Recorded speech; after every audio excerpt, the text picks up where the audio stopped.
Jangan lupa like, share, subscribe, dan nyalain lonceng notifikasinya ya.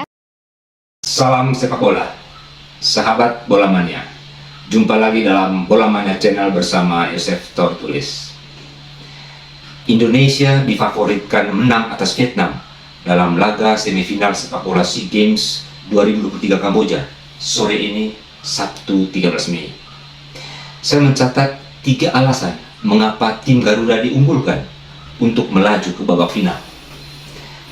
Pertama, tim Garuda U22 tampil hebat dengan menyapu 4 kemenangan dalam 4 laga grup A dengan produktivitas meyakinkan, mencetak 13 gol dan hanya kebobolan 1 gol.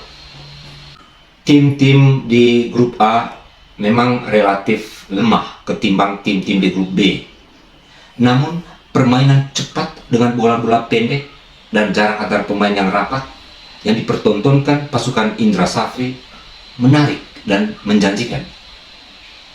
Media Vietnam pun merasa tersinggung ketika Indra Safri mengatakan dalam jumpa pers usai meneguk tuan rumah Kamboja 2-1, silakan Vietnam dan Thailand memilih siapa lawan di semifinal, Indonesia atau Myanmar. Yang pasti Indonesia siap melawan siapapun, begitu kata Indra Safri. Alasan kedua, skuad utama pasukan Indra Safri dihuni mayoritas pemain yang tampil reguler di Liga 1 dan sudah berpengalaman berlaga di arena SEA Games 2021 dan Piala AFF dalam 2 tahun terakhir di bawah komando pelatih Shin Tae-yong. Sebut saja kiper Hernando Ari, kemudian bek kanan Rio Fahmi dan Bagas Kava, lalu ada bek tengah Rizky Ridho, Muhammad Ferrari, bek kiri Pratama Arhan, kemudian gelandang jangkar Dewangga dan Marcelino Ferdinand, penyerang sayap Witan Suleman dan Jauhari, lalu ada penyerang tengah Ramadan Sananta. Muka baru hanya penyerang sayap Fajar Faturrahman yang tampil memukau selama SEA Games di Kamboja. Arsitek Vietnam Philippe Troussier mengakui kelebihan pengalaman skuad Garuda di liga profesional dan di tim nasional Under 20, Under 23, dan timnas senior.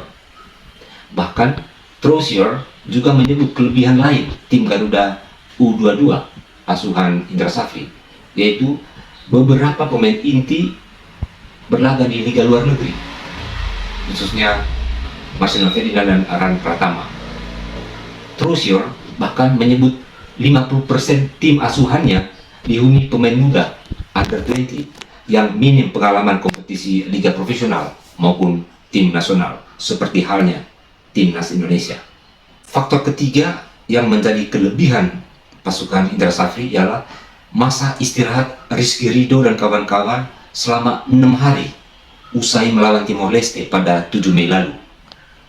Indra Safri mengistirahatkan 90% skuad utamanya saat bentrok melawan Kamboja Rabu 10 Mei. Bandingkan dengan pasukan Troussier yang cuma istirahat 1 hari usai bertarung hebat melawan Thailand di laga terakhir grup B Kamis 11 Mei 2 hari lalu.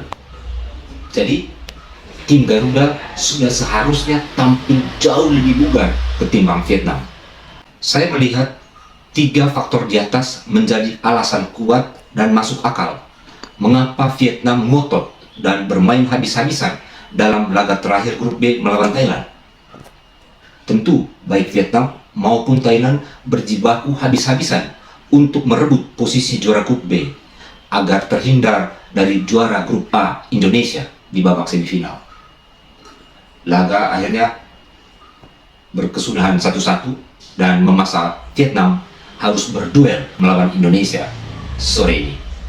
Selain ketiga faktor di atas, boleh jadi pelatih Philippe Troussier mengalami trauma menghadapi tim Merah Putih.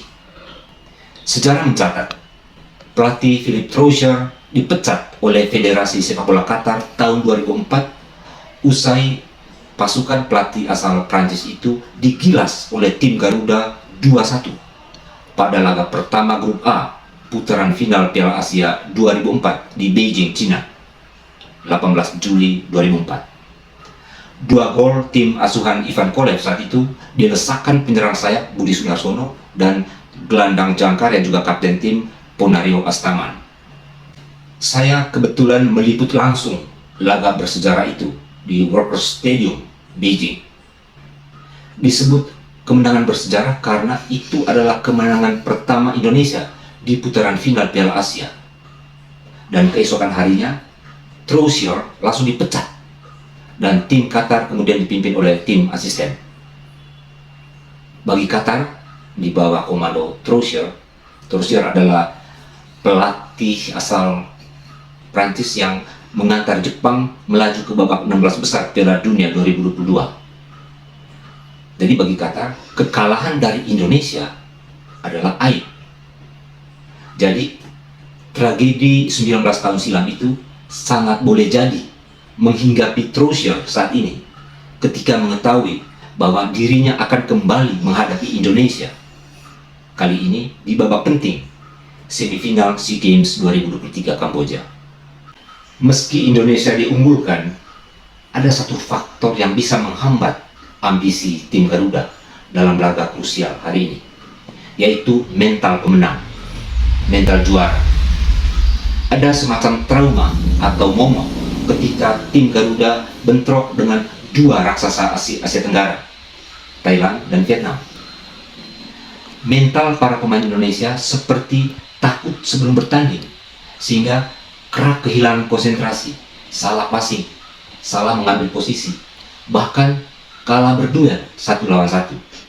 Kita tentu berharap mental kalah sebelum bertanding kali ini tidak menghinggapi Rizky Ridho dan kawan-kawan, karena dua faktor kuat di atas, yaitu fisik yang lebih bugar dan starting 11 squad Merah Putih kali ini dihuni pemain-pemain berpengalaman di liga profesional maupun tim nasional under-23 dan tim nasional senior. Lebih unggul dibanding pemain-pemain Vietnam yang kebanyakan pemain muda dan tidak punya pengalaman di tim nasional senior. Satu modal penting lagi untuk tim Garuda, yaitu pelatih Indra Safri dan Bima Sakti sudah pernah membawa tim Garuda menjadi kampiun Asia Tenggara usai menggilas Vietnam. Indra Safri memimpin tim Garuda menjuarai Piala AFF usia 22 tahun 2019 dengan melabrak Vietnam dengan skor 2-1. Lalu Bima Sakti memimpin tim Garuda menjuarai Piala AFF Under-16 setelah 2 kali melibas Vietnam. Di babak grup A menang 2-1 dan di final menang 1-0. Yang mau saya katakan, Indra Safri dan Bima Sakti sudah tahu bagaimana cara membawa pasukan Garuda menjadi juara, termasuk menghancurkan Vietnam sore ini. Semoga. Sahabat Bola Mania, sampai di sini dulu. Sampai jumpa di episode selanjutnya. Salam sepak bola.